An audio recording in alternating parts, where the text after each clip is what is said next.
Sono stati scritti fiumi di inchiostro sulla Luna, tanto che è lunare sia il suolo del nostro satellite, sia il pallore di certi volti, sia la stranezza di certe persone. Oggi ci concentreremo sul lunare più poetico. Scegliete i capitoli qui sotto per muovervi attraverso la poesia, i libri, la letteratura e l'illustrazione. Oggi avremo infatti in particolare anche un excursus su Gianni De Conno, un famosissimo illustratore italiano che alla Luna ha dedicato moltissime immagini. In latino luna, in greco Selene, è una divinità che si riferisce alla radianza, al fulgore del fuoco.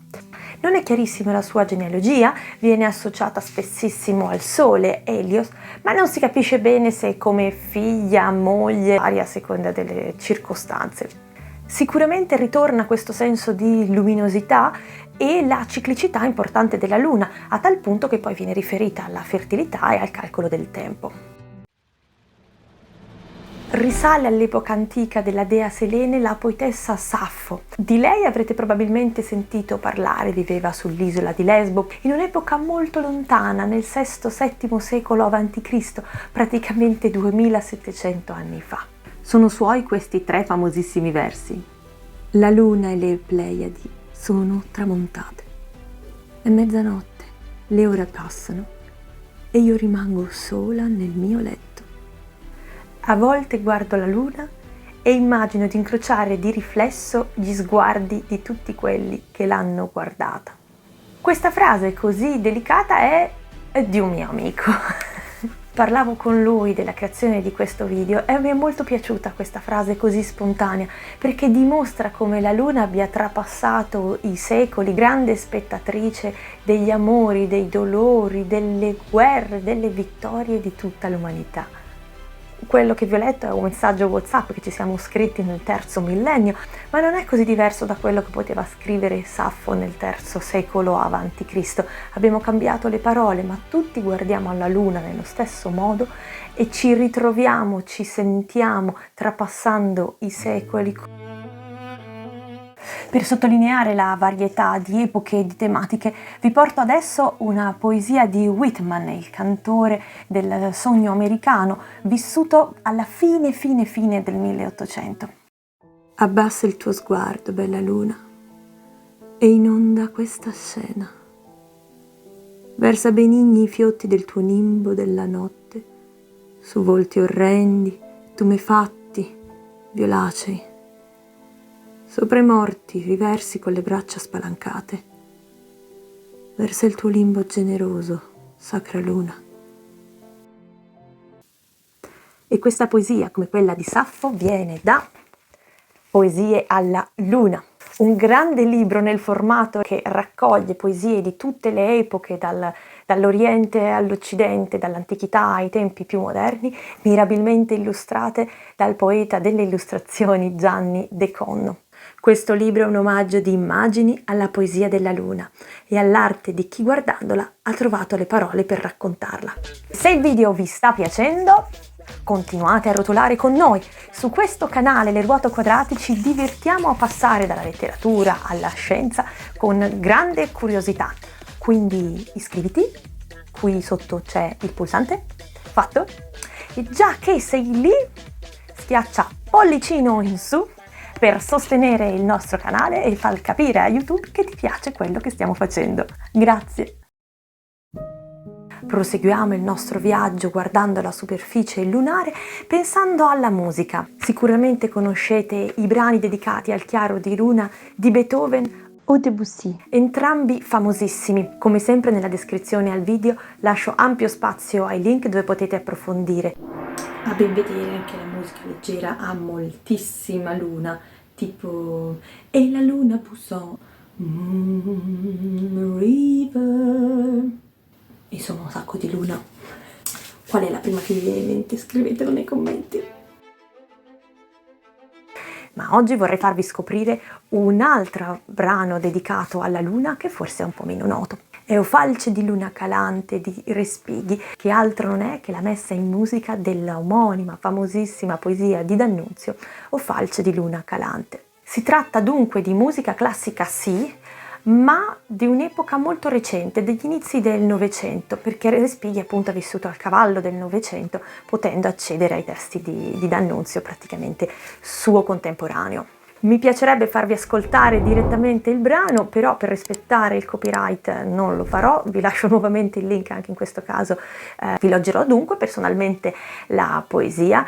Sono 12 versi molto belli, perché ad D'Annunzio piaceva la parte estetica del testo. All'inizio si parla della luna come di una falce, miete i nostri sogni e si sottolinea l'aspetto della luna che brilla, che è d'argento e che spande un certo chiarore sui nostri sogni, appunto. Successivamente, come piace ad D'Annunzio, si sofferma più sui sensi e quindi, vedendo la natura in modo quasi umano, parla di aneliti delle foglie, di sospiri del bosco. Questa sensualità degli aneliti e dei sospiri passa al silenzio senza canti e senza grida. I vivi sono quelli che dormono e vivono nel loro sogno sotto la luna amore e piacere.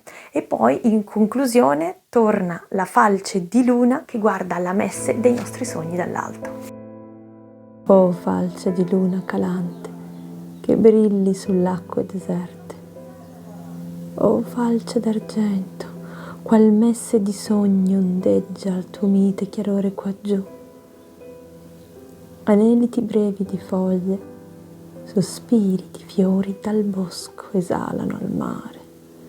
Non canto, non grido, non suono, per valsto silenzio va.